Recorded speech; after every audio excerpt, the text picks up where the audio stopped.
1990 के Republic day पर देश ने मिसाइल प्रोग्राम की कामयाबी का जश्न मनाया। मुझे पद्म विभूषण से नवाजा गया और डॉक्टर अरुणाचलम को भी। 10 साल पहले पद्म भूषण की यादें एक बार फिर हरी हो गईं। रहन सहन मेरा अब भी वैसा ही था जैसा तब था।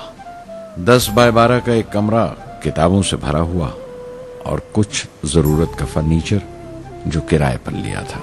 फर्क इतना ही था कि तब यह कमरा त्रिवेंद्रम में था, अब हैदराबाद में। वेटर मेरा नाश्ता लेकर आया, इडली और छाछ, और आंखों में एक खामोश मुस्कुराहट मुबारकबाद की। मैं अपने हमवतनों की इस नवाजिश से छलक गया।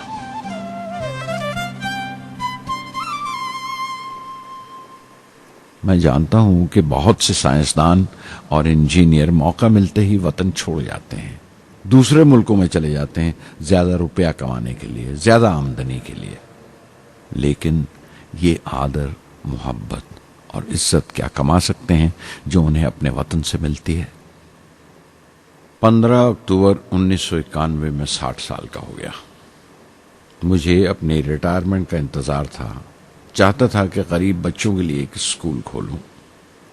ये वो दिन थे जब मैंने सोचा कि अपनी जिंदगी के तजुर्बे, मुशाहिदे और वो तमाम बातें कलमबंद करूं जो दूसरों के काम आ सके। एक तरह से अपनी स्वाने उम्री लिखूं, अपनी जीवनी। मेरे ख्याल में मेरे वतन के नौजवानों को एक साफ नजरिए और दिशा की जरूरत है। तभी ये इरादा किया कि मैं उन तमाम लोगों का जिक्र करूं जिनकी बदौलत मैं ये बन सका जो मैं हूं।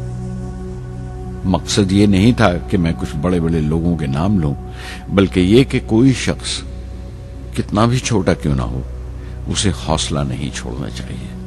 मसले, मुश्किलें जिंदगी का हिस्सा हैं और तकलीफें कामयाबी की सच्चाइयां हैं। जैसा कहा है किसी ने, खुदा ने यह वादा नहीं किया कि आसमान हमेशा नीला ही रहेगा, जिंदगी भर फूलों से भरी राहें मिलेंगी। खुदा ने यह वादा नहीं किया कि सूरज है तो बादल नहीं होंगे, खुशी है तो गम नहीं, सुकून है तो दर्द नहीं होगा। मुझे ऐसा कोई गुरूर नहीं कि मेरी जिंदगी सबके लिए एक मिसाल बनेगी, मगर यह हो सकता है कि कोई मायूस बच्चा किसी गुमनाम सी जगह पर जो समाज के किसी माजूर हिस्से से ताल्लुक रखता हो, ये पढ़े और उसे चैन मिले। ये पढ़े और उसकी उम्मीद रोशन हो जाए। हो सकता है ये कुछ बच्चों को नाउमीदी से बाहर ले आए और जिसे वो मजबूरी समझते हैं वो मजबूरी ना लगे। उन्हें यकीन रहे कि वो जहां भी हैं खुदा उनके साथ है।